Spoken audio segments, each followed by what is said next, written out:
Hello friends, आप सभी को नमस्कार। मैं हितेश कुमार एक बार फिर से आप सभी का ज्ञानकोश यूट्यूब चैनल में स्वागत करता हूं। आज है 30 नवंबर और 30 नवंबर से जितनी भी करंट अफेयर्स बनेंगी वो हम आज की वीडियो में पढ़ेंगे। इस वीडियो का पीडीएफ आप लोग ज्ञानकोश यूट्यूब चैनल के डिस्क्रिप्शन से ले सकते हैं या ज्ञानकोश नाम से ही टेलीग्राम चैनल है और ज्ञानकोश नाम से ही फेसबुक पेज है, वो भी आप लोग डाउनलोड कर लीजिएगा। देखिएगा, कल 1 दिसंबर रहेगा और मैं इसका पीडीएफ भी आप अपने टेलीग्राम चैनल पे सेंड कर दूंगा। पूरे नवंबर महीने का पीडीएफ आपको ज्ञानकोश नाम से टेलीग्राम चैनल पर आपको पूरा पीडीएफ मिल जाएगा। पूरे महीने का पीडीएफ रहेगा, आप लोग जरूर ले लीजिएगा, जरूर आप लोग पढ़ लीजिएगा। चलिए शुरू करते हैं आज की कुछ महत्वपूर्ण करंट अफेयर्स। बात करते हैं पहले प्रश्न की। सबसे पहले तो बात करते हैं कि वर्ड ऑफ द ईयर 2020 चुना गया है। तो वर्ड ऑफ द ईयर 2020 किसे चुना गया है? अभी चुना गया है क्वारंटाइन। क्वारंटाइन ऐसा शब्द है जो कि वर्ड ऑफ द ईयर 2020 चुना गया है। अब बात करते हैं कि वर्ड ऑफ द ईयर 2020 है, ये किसके द्वारा चुना गया है? ये चुना गया है कैम्ब्रिज डिक्शनरी के द्वारा। क्वारंटाइन जो शब्द चुना गया है ये कैम्ब्रिज डिक्शनरी के द्वारा चुना गया है, लेकिन आपको पता है कि इससे पहले कोलिंस डिक्शनरी ने लॉकडाउन शब्द चुन लिया था। तो दोनों को आप लोगों ने विस्तार से ध्यान रखना है। दोनों ही वर्ड ऑफ द ईयर है, लेकिन अलग अलग डिक्शनरी के अनुसार। थोड़ी जानकारी यहां से विस्तार पूर्वक पढ़ेंगे तो आपको पूरी समझ में आएगी। देखिएगा, क्वारंटाइन जो शब्द है ये कैम्ब्रिज डिक्शनरी ने 2020 का शब्द चुना है, लेकिन इससे पहले कोलिंस डिक्शनरी ने वर्ड ऑफ द ईयर 2020 चुना था लॉकडाउन शब्द को। समझ में आई ये बात? इस कैम्ब्रिज डिक्शनरी में सबसे ज्यादा 2020 में क्वारंटाइन शब्द खोजा गया है और कोलिंस डिक्शनरी में सर्वाधिक 2020 में खोजे जाने वाला शब्द है लॉकडाउन। तो दोनों शब्द हैं, क्वारंटाइन भी और लॉकडाउन भी। क्वारंटाइन किसके द्वारा है? कैम्ब्रिज डिक्शनरी के द्वारा। और लॉकडाउन किसके द्वारा है? ये है कोलिंस डिक्शनरी के अनुसार। तो दोनों को आपने पूरी तरह से पढ़ना है। कोलिंस डिक्शनरी ने पहले ही घोषणा कर दी थी, लेकिन अब घोषणा करी है कैम्ब्रिज डिक्शनरी ने, जो कि क्वारंटाइन शब्द है। पूरी तरह से विस्तार पूर्वक ये प्रश्न समझ में आया होगा। समझ में आया? तो चलिए अगले प्रश्न पे बढ़ते हैं। चौथा, संयुक्त आर्थिक मंच विश्व शिखर सम्मेलन आयोजित करने की घोषणा करी गई है, जो कि कब से कब तक आयोजित किया जाएगा। पहले तो बात करते हैं कि जो चौथा संयुक्त आर्थिक विश्व मंच शिखर सम्मेलन है ये कब से कब तक आयोजित किया जाएगा। ये किया जाएगा 4 से 6 दिसंबर तक, यानी कि अगले दिसंबर महीने में पहले ही सप्ताह में 4 से 6 दिसंबर तक, यानी कि ऑप्शन बी सही रहेगा। 3 दिवसीय ये सम्मेलन है जो कि 4 से 6 दिसंबर तक आयोजित करा जाएगा। अब बात करते हैं थोड़ी सी आगे और विस्तार पूर्वक। 3 दिवसीय प्रोग्राम रहेगा ये।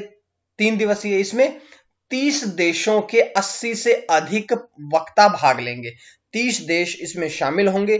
30 देशों के 80 से अधिक वक्ता इसमें भाग लेंगे। बात करते हैं कि इस सम्मेलन का विषय क्या रहेगा। तो ये जो शिखर सम्मेलन होगा इसका विषय रहेगा इमेजिंग, इंपैक्ट और तीसरा है इंस्पायर। यानी कि 3 शब्दों को चुना गया है, इमेजिंग, इंपैक्ट और इंस्पायर। बात करते हैं कि ये शिखर सम्मेलन का उद्घाटन कौन करेगा। तो इस शिखर सम्मेलन का उद्घाटन करेंगे के पलानीस्वामी। और के पलानीस्वामी कौन है? वे वर्तमान में तमिलनाडु के मुख्यमंत्री हैं। समझ में आई होगी यहां से प्रश्न। यह देखिएगा, विश्व आर्थिक मंच, विश्व आर्थिक मंच की अगर हम बात कर लें, क्योंकि यहां से संबंधित रहेगा ये प्रश्न, तो विश्व आर्थिक मंच की स्थापना हुई थी जनवरी 1971 में। इसका मुख्यालय कहां पे है? इसका मुख्यालय स्विट्जरलैंड में। तो ये इस प्रकार से हमने पूरी तरह से इस प्रश्न को पढ़ लिया है। समझ में आया होगा। समझ में आया तो अगला प्रश्न पढ़ते हैं। अगला प्रश्न है कि गैर कानूनी तरीके से धर्म परिवर्तन करने पर अध्यादेश जारी किया गया है और यह अध्यादेश किस राज्य में लागू किया गया? पहले जारी किया गया था, लेकिन अब इसे राज्यपाल की नियुक्ति मिल चुकी है और राज्यपाल की नियुक्ति के पश्चात ये अध्यादेश पूरे राज्य में लागू हो गया है। लेकिन बात करते हैं कि कौन से राज्य में ये लागू हुआ है। ये अध्यादेश लागू हुआ है उत्तर प्रदेश राज्य में। उत्तर प्रदेश राज्य ने अब एक नया अध्यादेश जारी किया है जो कि जबरदस्ती धर्म परिवर्तन करने के खिलाफ है। चलो थोड़ी जानकारियां पढ़ते हैं क्योंकि बहुत इंपॉर्टेंट प्रश्न रहेगा ये। इस प्रश्न को आप लोगों ने रिवाइंड करके दोबारा भी पढ़ना है, ध्यान रखिएगा। गैर कानूनी तरीके से धर्म परिवर्तन पर अध्यादेश उत्तर प्रदेश राज्य में लागू किया गया है। अगर प्रश्न पूछा जाता है किसके द्वारा, तो राज्यपाल आनंदीबेन पटेल के द्वारा। उसके बाद इस अध्यादेश में क्या है, तो ये जो अध्यादेश है ये जबरन जबरन मतलब जबरदस्ती या कपटपूर्ण मतलब कि छल पूर्वक, यदि कोई व्यक्ति किसी अन्य व्यक्ति का जबरदस्ती, बलपूर्वक, कपटपूर्वक, छल पूर्वक या धोखे से धर्म परिवर्तन कर लेता है तो उसके खिलाफ ये अध्यादेश जारी किया गया है। इस अध्यादेश में ये कहा गया है कि कोई जो व्यक्ति कपटपूर्ण तरीके से जबरदस्ती धर्म परिवर्तन करवाता है उस व्यक्ति के खिलाफ 15,000 रुपए का जुर्माना लगेगा और 1 से 5 साल तक की जेल उसकी कंफर्म होगी। लेकिन इसके अतिरिक्त थोड़ा सा प्रावधान में बदलाव भी है। बदलाव क्या है कि ये तो हुआ नॉर्मल जो सामान्य वर्ग की महिलाएं हैं उन सब के लिए, लेकिन अगर SC ST समुदाय की किन्हीं महिलाओं के साथ ये जबरदस्ती धर्म परिवर्तन किया जाता है तो जो जुर्माने की सीमा 15,000 थी उस 15,000 से बढ़ा करके कितनी कर दी गई, 25,000 जुर्माना कर दिया गया और सजा 1 से 5 साल की बजाय कर दी गई है 3 से 10 वर्ष की। इंपॉर्टेंट प्रश्न था, पूरी जानकारी आप लोगों के सामने है। मैं पहले प्रश्न दिखाता हूं आपको, उसके बाद ऑप्शन, ताकि आप लोग प्रश्न का आंसर दे सकें और उसके बाद में मैं उस प्रश्न से संबंधित जानकारियां प्रदान करता हूं। यही करंट अफेयर पढ़ने का सही तरीका रहेगा। चलिए अगला प्रश्न आप लोगों की स्क्रीन पे है। हावेरी स्टेशन का नाम बदला गया है। अगर हावेरी स्टेशन जो कि कर्नाटक में है, हावेरी स्टेशन का नाम बदला गया है तो इस स्टेशन का नया नाम क्या रखा गया है, तो इस स्टेशन जो कि हावेरी स्टेशन है इस स्टेशन का नाम बदल के महादेवप्पा मेलारा रेलवे स्टेशन रखा गया है। यानी कि आप लोग ऐसा कहिएगा कि इस प्रश्न का ऑप्शन ए सही होगा। अगर ऑप्शन ए सही है तो थोड़ी जानकारियां पढ़ते हैं। देखिएगा हावेरी स्टेशन जो है इसका ये कहां किसके द्वारा नाम बदला गया है, तो इसका नाम परिवर्तन किया गया है कर्नाटक सरकार के द्वारा। कर्नाटक सरकार ने इसका नाम बदला है। नया नाम क्या रखा है, नया नाम रखा है महादेवप्पा मेलारा रेलवे स्टेशन। बात करते हैं कि महादेवा मेलारा एक स्वतंत्रता सेनी थे और जिनके नाम पर ही इस स्टेशन का नाम भी रखा गया है। स्वतंत्रता सेनानी महादेवा मेलारा के नाम पर ही अब हावेरी स्टेशन का नाम रखा गया है। बात करते हैं कि इससे पहले सितंबर 2020 में भी सिद्धारूमा स्वामी के नाम पर हुबली रेलवे स्टेशन का नाम बदला गया था, क्योंकि नाम परिवर्तित होते रहते हैं और जब भी नाम परिवर्तित होते हैं तो मैं एक प्रश्न आप लोगों के सामने लेके आता हूं, क्योंकि आपके एग्जाम की दृष्टि से ये करंट अफेयर्स बहुत महत्वपूर्ण में आती है और जब करंट अफेयर इंपॉर्टेंट होती है तो वो पढ़नी अनिवार्य होती है। चलिए अगला प्रश्न पढ़ते हैं। फिर अगला प्रश्न आप लोगों की स्क्रीन पे है कि बेंगलुरु के बोरिंग मेडिकल कॉलेज का नाम बदला गया। अभी तो रेलवे स्टेशन का नाम बदला गया था, लेकिन अब एक मेडिकल कॉलेज जिसका नाम है बोरिंग मेडिकल कॉलेज, इसका नाम भी परिवर्तित कर दिया गया है। और नया नाम क्या रखा गया है, तो नया नाम रखा गया है अटल बिहारी वाजपेयी कॉलेज। अटल बिहारी वाजपेयी कॉलेज जो कि बेंगलुरु में है, अब नया नाम दिया गया है। इसका पुराना नाम क्या है, इसका पुराना नाम है बोरिंग मेडिकल कॉलेज। तो ये जानकारी यहां से थी। थोड़ी बातें पढ़ लेते हैं क्योंकि अटल बिहारी वाजपेयी जी के नाम से है। तो अटल बिहारी वाजपेयी जो थे वे बीजेपी पार्टी के यानी कि भारतीय जनता पार्टी के प्रधानमंत्री बनने वाले पहले नेता थे। सबसे पहले वो कब बने थे, 1996 में बने थे। उसके बाद वो दूसरी बार बने थे 1998 और से लेकर के 1999 तक, और तीसरी बार बने थे 1999 से 2004 तक। यानी कि पूरे कार्यकाल के लिए, पूरा कार्यकाल कितना होता है प्रधानमंत्री का, 5 साल का। 5 साल का प्रधानमंत्री का, 5 साल का मुख्यमंत्री का होता है। तो लेकिन आपसे पूछा जाए कि जो लोकसभा और विधानसभा के जो सदस्य होते हैं उनकी 5 साल के लिए चुने जाते हैं, लेकिन राज्यसभा का जो सदस्य है वो 6 साल के लिए चुने जाते हैं। ये तो एक अलग से प्रश्न बता दिया मैंने आपको, लेकिन मैं यहाँ अटल बिहारी वाजपेयी जी से ही प्रश्न बताता हूं एक, कि वो कितनी बार भारत के प्रधानमंत्री बने, ये प्रश्न भी पूछा जा सकता है। तो अटल बिहारी वाजपेयी जो है वो भारत के 3 बार प्रधानमंत्री बने हैं, और इससे पहले वो 1977 से 1979 के बीच में भारत के विदेश मंत्री भी रह चुके हैं। और जिस समय अटल बिहारी वाजपेयी जी भारत देश के विदेश मंत्री थे, उस समय प्रधानमंत्री कौन था? तो उस समय प्रधानमंत्री थे मोरारजी देसाई। तो ये जानकारियां पूरी तरह से हमने इस प्रश्न से कवर कर ली है। उसके बाद स्क्रीन पे आता है अगला प्रश्न।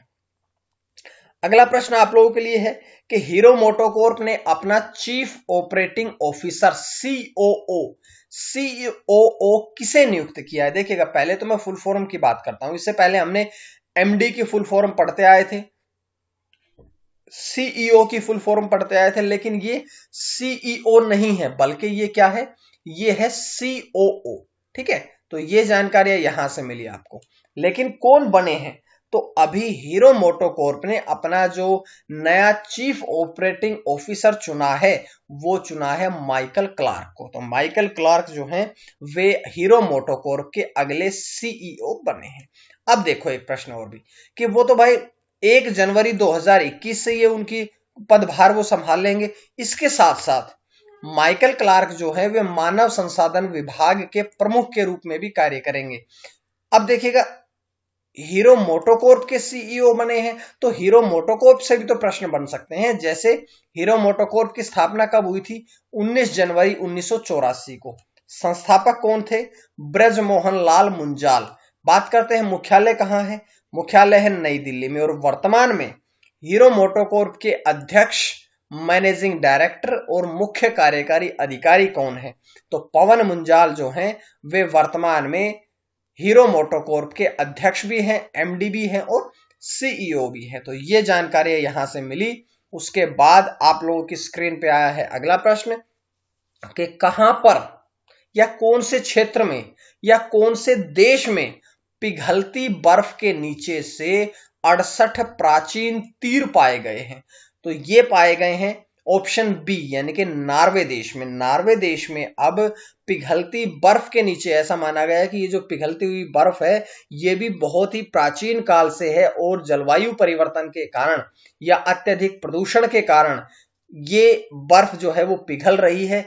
पिछले यहां पर बहुत ही प्राचीन समय के 68 तीर पाए गए हैं। 68 तीर पाए गए हैं। ये लगभग 6000 साल पुराने बताए गए हैं, कि जो प्राचीन वो विज्ञाता है उन्होंने इनकी उम्र लगभग 6000 साल बताई है। इसके अतिरिक्त क्या है कि ये 68 तीर के अतिरिक्त भी 12 सिंगे के अवशेष मिले हैं, और शिकार में प्रयोग की जाने वाली लौह युग की छड़ी भी प्राप्त हुई है। तो ये प्राचीन अवशेष हैं जो कि नॉर्वे में पाए गए हैं। जब भी प्राचीन अवशेषों को खोजा जाता है तो आपको पता है कि रेडियो कार्बन विधि के द्वारा उनकी खोज करी जाती है कि वो कितने वर्ष पुराने हैं। इस बात की जांच रेडियो कार्बन विधि के द्वारा करी जाती है। उसके बाद आप लोगों की स्क्रीन पे आज का अंतिम प्रश्न आता है कि रुचि सोया ग्रुप के बोर्ड में शामिल कौन कौन होंगे? रुचि सोया ग्रुप पहले था, जिसे अब पतंजलि ग्रुप में जोड़ दिया गया है। तो अब इस ग्रुप के बोर्ड में कौन कौन शामिल होंगे? तो सबसे पहले लिखा है स्वामी रामदेव, दूसरे पे लिखे हैं राम भरत जो कि स्वामी रामदेव के ही भाई हैं, और तीसरे पे लिखे हैं आचार्य बालकृष्ण जो कि आचार्य स्वामी रामदेव के ही सहयोगी हैं। तो यहां पर इन तीनों को ही अब रुचि सोया ग्रुप के बोर्ड में शामिल किया जाएगा। इसका अर्थ यह हुआ कि इसका जो ऑप्शन 4 है, यानी कि इसका जो ऑप्शन डी है वो सही होगा। तो थोड़ी बातें हम और पढ़ते हैं। सबसे पहले तो बात करते हैं कि योग गुरु स्वामी रामदेव, उनके भाई राम भरत और सहयोगी आचार्य बालकृष्णन जो हैं वे तीनों ही अब रुचि सोया ग्रुप के बोर्ड में शामिल होंगे। पतंजलि आयुर्वेद के द्वारा रुचि सोया ब्रांड का अधिग्रहण पहले ही किया जा चुका है। अब रुचि सोया जो ब्रांड है ये किसके अंतर्गत कार्य करेगा? अब ये पतंजलि के तहत ही कार्य करेगा। बात करते हैं पतंजलि के तहत कार्य करेगा, तो पतंजलि की स्थापना कब हुई थी? 2006 में। संस्थापक कौन है? आचार्य बालकृष्णन और स्वामी रामदेव। स्वामी रामदेव भारत में योग गुरु के रूप में भूमिका निभाते हैं। बात करते हैं इसका मुख्यालय कहाँ है, तो पतंजलि का मुख्यालय है हरिद्वार उत्तराखंड में। तो ये जानकारियां थी आज की वीडियो से। उम्मीद है आप सभी को वीडियो पसंद आई होगी, और अगर आपको वीडियो पसंद आती है तो आप लोग इसी प्रकार की वीडियोस को ज्ञानकोश यूट्यूब चैनल से डाउनलोड कर लीजिएगा, देख लीजिएगा। एक अंतिम जानकारी देता हूं कि जितनी भी नवंबर महीने की करंट अफेयर है उसका पीडीएफ कल आपको सुबह मिल जाएगा यूट्यूब चैनल पे, या उसके अलावा टेलीग्राम चैनल पे, या उसके अलावा आपको मिल जाएगा फेसबुक पेज पे। तो आज के लिए इतना ही। मां सरस्वती की कृपा आप सभी पर बनी रहे। आप सभी का बहुत बहुत धन्यवाद।